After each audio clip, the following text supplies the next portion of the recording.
Las curvas y las superficies son increíblemente importantes para el desarrollo tecnológico y científico actual.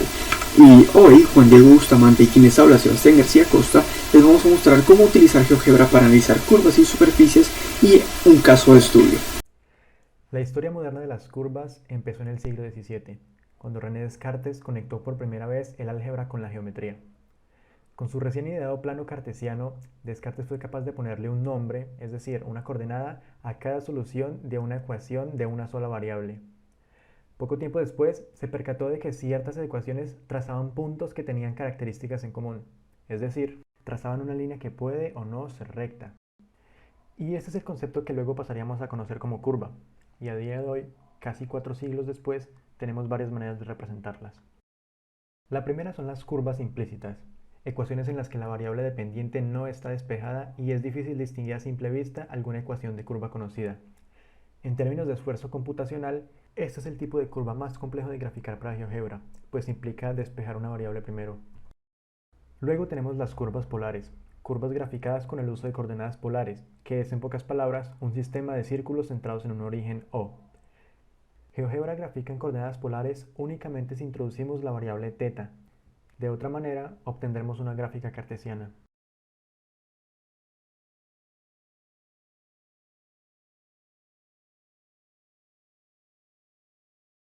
Por último tenemos las curvas paramétricas, curvas trazadas por una función vectorial donde cada componente del vector está definido por una función.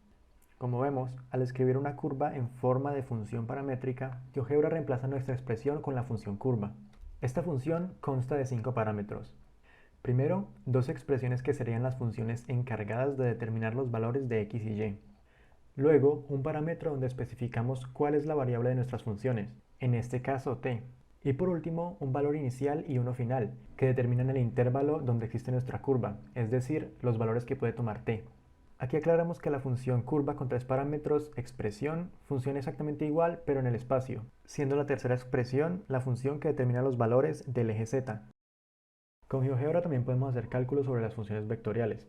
Por ejemplo, si creamos un punto cuyas coordenadas estén dadas por las mismas funciones que nuestra curva, obtendremos un punto que se mueve sobre ella.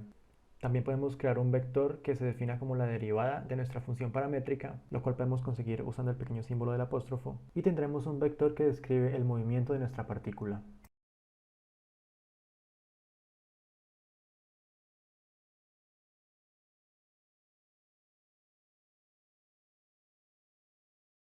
Una manera alternativa de generar curvas es usando las secciones cónicas.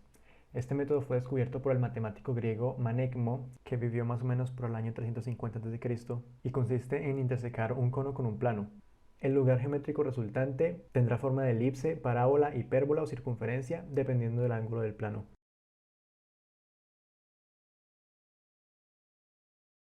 Con GeoGebra también se pueden hacer animaciones, dibujos e incluso ilusiones ópticas. Pero por temas de tiempo es algo que no podemos explicar, así que dejamos unos links para los que estén interesados. Ok, vamos a un caso de estudio. Resulta que en los 60 un ingeniero francés llamado Pierre Puisier, que trabajaba en Renault, se encontraba abordando un problema para diseñar correctamente las carrocerías de los automóviles y para ello necesitaba formar curvas suaves. Lo primero que se le ocurrió fue muy sencillo, simplemente tener dos puntos, yo les voy a llamar P0 y P1, trazar un segmento a través de ellos y tener un parámetro t que varía, que sea de 0 a 1, que indique el porcentaje del segmento que se ha recorrido. Eso entonces me podrá hallar la posición de un punto que se mueva en un tiempo t a través del segmento que formé con los dos puntos iniciales a través de la siguiente expresión: 1 menos t, que significa el tiempo que he recorrido hasta ahora, por el punto inicial, más p1, que es el punto final, por t. Con esta simple expresión puedo hacer que pueda hallar la posición en el tiempo t de un punto que se mueva a través de ese segmento. Ahora, ¿qué pasa si añado otro punto? Bueno, si añado otro punto, obtengo una curva. Y algo interesante es que esta curva, de hecho, si trazo también el segmento que formo para poder formar esta curva, coincide con justamente una curva de Bézier de grado 1. Y otra cosa es que esta curva, o esta recta, que pasa siempre por esta curva, es la recta tangente. Es decir, que la derivada de una curva de Bézier de grado n es otra curva de Bézier de grado n-1 siempre que n sea mayor a 1.